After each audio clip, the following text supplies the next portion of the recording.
পূর্বাচলে আদিবাসীদের প্লট বরাদ্দে জটিলতা নিরসনে রাজুকের গণশুনানি।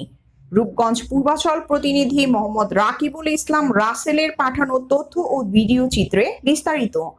রাজুকের নতুন শহর রাজধানীর পূর্বাচলে বিশেষ ক্ষমতায় পাওয়া প্লটের বরাদ্দ বাতিল ও বঞ্চিত আদিবাসীদের প্লট বরাদ্দ দেওয়ার ধারাবাহিক আন্দোলনের মুখে গণশুনানি করেছে রাজুক। শনিবার দুপুরে পূর্বাচলের ১ নং সেক্টরে ওই গণশুনানি অনুষ্ঠিত হয়।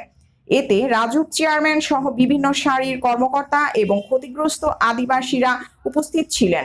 শুনানিতে আদিবাসীরা জানান, বিগত ১০ বছর যাবৎ আদিবাসীদের মাঝে প্লট বরাদ্দ বন্ধ রেখেছে রাজুক, অথচ গত ৩০ বছর যাবৎ টাকা জমা দিয়ে রাজুককে ঘুরে বেড়াচ্ছেন।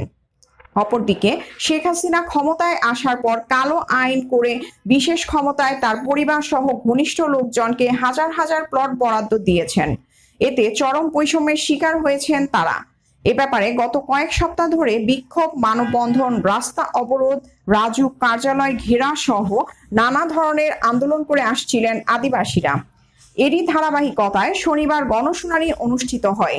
এতে অংশ নেন রাজুক চেয়ারম্যান মেজর জেনারেল অবসরপ্রাপ্ত সিদ্দিকুর রহমান সরকার, আদিবাসী সমস্যা নিরসন বোর্ডের সদস্য ডক্টর আলম মোস্তফা, পরিচালক মনির হোসেন হাওলাদার, প্রকল্প পরিচালক নুরুল ইসলাম।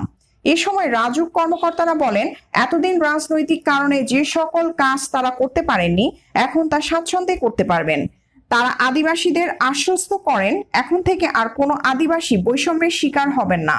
এ সময় আরো বক্তব্য দেন রূপগঞ্জ ইউনিয়ন সদর ১ নং ওয়ার্ড বিএনপির সিনিয়র সহসভাপতি রাসেল ভুইয়া। জি, তারা আজকে রাজুকের মেম্বার স্টেট এবং রাজুকের পিডি, রাজুকের চিফ ইঞ্জিনিয়ার সবাই আসছে। তারা আমাদের কথা দিছে, আমাদের যে যারা ২০০১ সালের থেকে অদ্যবধি প্লট পায় নাই তাদের প্লট বরাদ্দের ব্যবস্থা করবে। আর ১৩ দ্বারা এই ফেসিস সরকারের আমলে যে অবৈধ প্লট বরাদ্দ হয়েছে এগুলো বাতিল করবে, স্বামী স্ত্রীর প্লট আলাদা করে দিবে এবং আমাদের এলাকার শিক্ষিত বেকার ছেলেদের চাকরির ব্যবস্থা করবে। আমাদের এই ৩০০ ফিট রাস্তা আব্দুল মতিন চৌধুরী, সাবেক স্বরাষ্ট্রমন্ত্রী আব্দুল মতিন চৌধুরী সরুনির নামে নামকরণ করবে এবং এই স্টেডিয়ামটা জনাব তারেক রহমান, বিএনপির অ্যাক্টিং চেয়ারম্যান দেশনায়ক জনাব তারেক রহমানের নামে এই স্টেডিয়ামের নামকরণ করবে। এই কথা আমাদেরকে তারা আশ্বস্ত। দীর্ঘদিনের প্রক্রিয়া এইটা আমরা জমা দেওয়ার পরে তারা ডিসি অফিসে পাঠাবে। ডিসি অফিসে যাচাই বাছাই কইরা যখন সঠিক হয়ে আসবে তারপরে তারা রাজুক এটা প্লট ডিক্লেয়ার দেওয়ার জন্য সবকিছু কাজ করবে।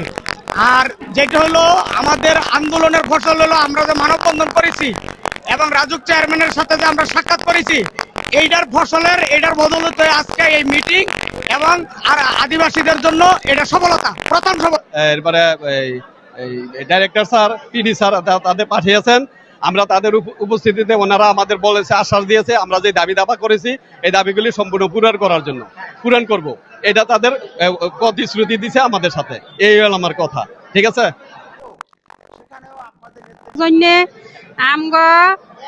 বাসুর দর হেরা ৫ জনের মধ্যে ৪ জনের আইছে, একজনের আয় নেই। এটার কারণটা কি? আঙ্গ পায়ের তলা মাটি নাই।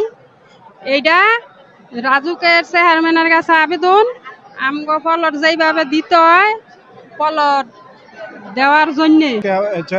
মেম্বার সাহেব আসছে, ওনারা আমাদের আগে মানববন্ধন করেছি আমরা, তারপর আজকে আশ্বস্ত করছে তারা আমাদের দাবি পূরণ করবে। হ্যাঁ, আমরা দাবি পূরণ করবে আমরা বিশ্বাস করেছি এবং আমাদের প্লটগুলো আমরা পাবো ইনশাল্লাহ।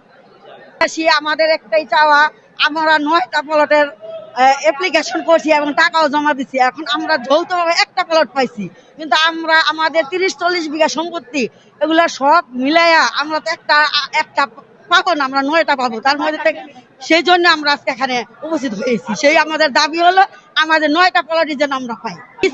তারা আমাদের একটা আশ্বাস দিচ্ছে যে আপনারা আইনি ভাবে আপনারা কাগজপত্র সবকিছু আপনারা জমা দেন, আমরা এটা দেখবো। সেই আশ্বাসে আমাদেরকে আশ্বাসিত করছে।